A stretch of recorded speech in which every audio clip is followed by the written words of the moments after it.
Charter school funding is a fair system, not a perfect system, but that it allows for choice to happen, and that what happens when you have choice is that kids that are unsuccessful in the traditional system have an avenue, if they can't afford private school, because that's the only choice we have now, or we have choice to another district. If you want to stay in district, there's no choice.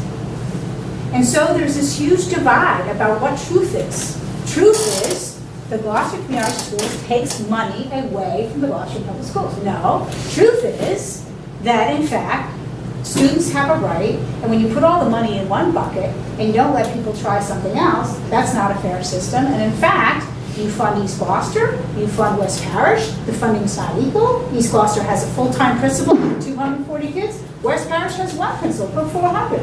There's no equity there. Plum Cove for years had a very, very small school with one principal. There's no equity there. So fairness and what we believe in truth is very mucky, I believe. I think in this situation, it's very hard because we're dealing with a legal entity that has a huge amount of power over us. It's not a fair playing field. I don't feel like this process has been a fair playing field from the beginning. There are things that have been said about me that are completely untrue. There are things that have been said about you that are completely untrue, right? This whole process has been ugly, it's been unfair, it's been political, it's gone to levels that none of us thought it would go to. And most of it has been very disrespectful and very ugly. And all of it with, I think, people that have all good intentions, which is even the sad part.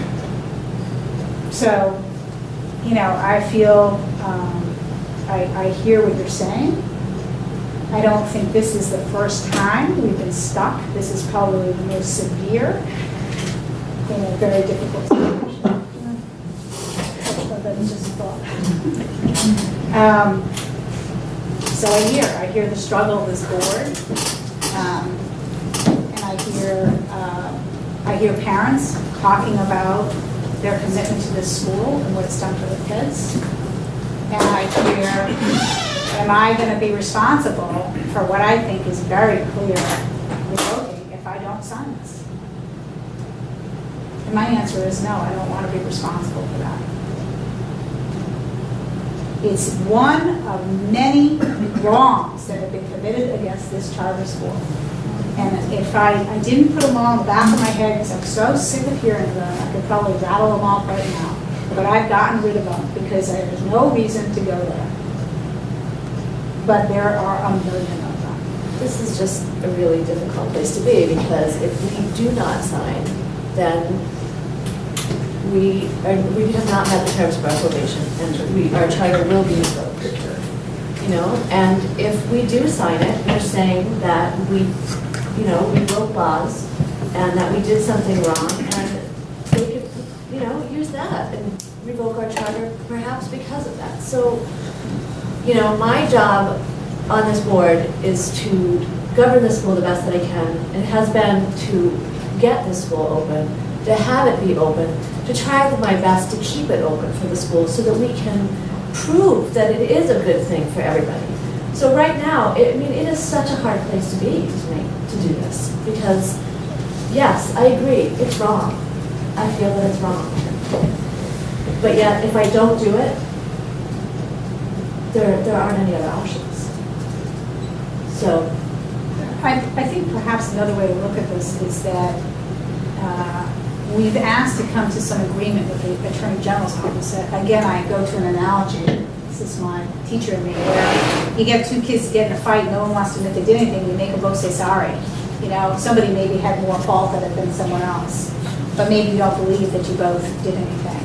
I think there's a point at which the Attorney General has actually made concessions to us, has changed some language that we've asked to have changed, has added some things that we've asked to add, has put in, as Gordon said, a piece that says that we did not publicly bid, which we did not. We fully admit we did not do that.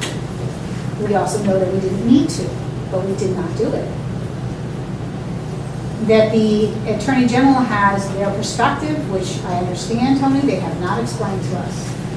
fully they've said it's broken the law, that's their perspective, we have a very different one.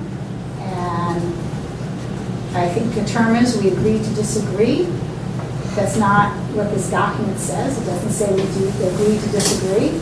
It says we did not put this out to public bid. It says that we're required to do all sorts of other things, which we're happy to do. I, for one, want to move forward.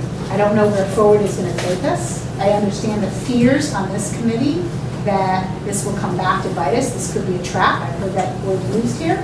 They're just trying to bait us.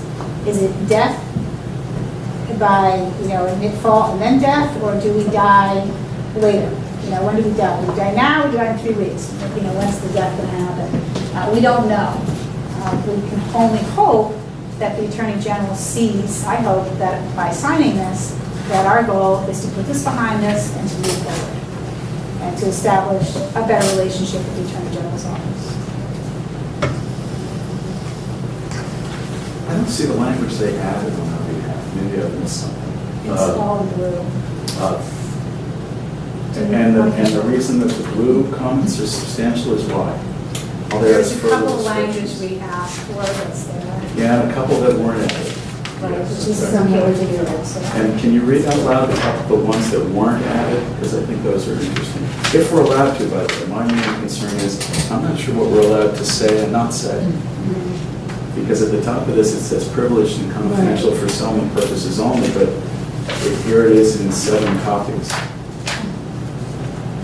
So I'm not sure that we're even But we have to already vote on it. outside of the parameters of discussion.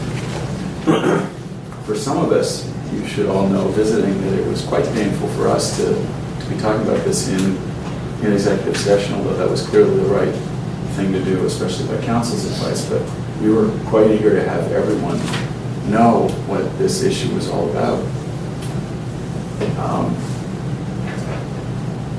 So I don't know if I'm allowed to read what wasn't added. I don't think you have to read it, you can certainly comment about it, I would think, because we I don't have to think have a I can without discussion. reading it. They are their own comments, and they were critical to some of the discussion because it got to intention, they got to additional cost. It echoed the comments that Colin Zick made in his letter of September 16th. And I would disagree, Tony. I would have to say that, especially I'll read it again, because it matters significantly. As we indicated during our prior discussions with your office, even in a post-Brasi state of law, we are of the view that the design or construction of 2 Blackburn Drive location would not be subject to Chapter 149 or Chapter 7.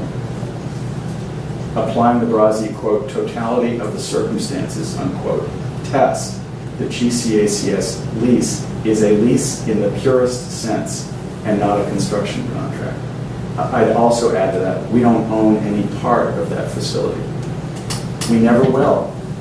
So the idea of bidding out future construction work is not applicable.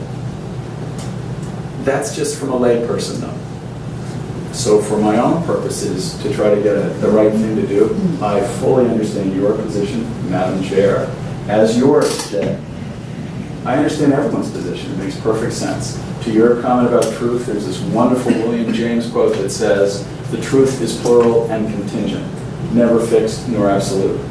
That's why we're individuals on this board, and that's why it matters what each of us thinks. I believe it's wrong to sign this. I believe that it's false.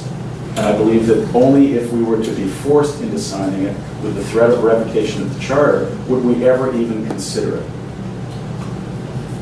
Of all the processes that we followed, even before some of us were even board members, we started with a professional advisor, FHO Partners, who added another professional advisor, Sovereign Real Estate Advisors, a local affiliate of FHO Partners.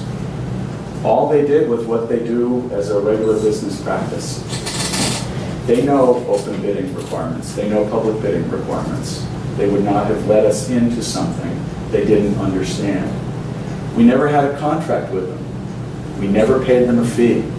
We still don't have a contract with them. We still have never paid them a fee. They, in turn, engaged over 20 landlords in a process for identifying and then selecting an appropriate lease for a purpose-built K through 8 school. The design piece was done by the landlord element. All of it was done by others, hoping to land the lease with a charter school. If there's an innovation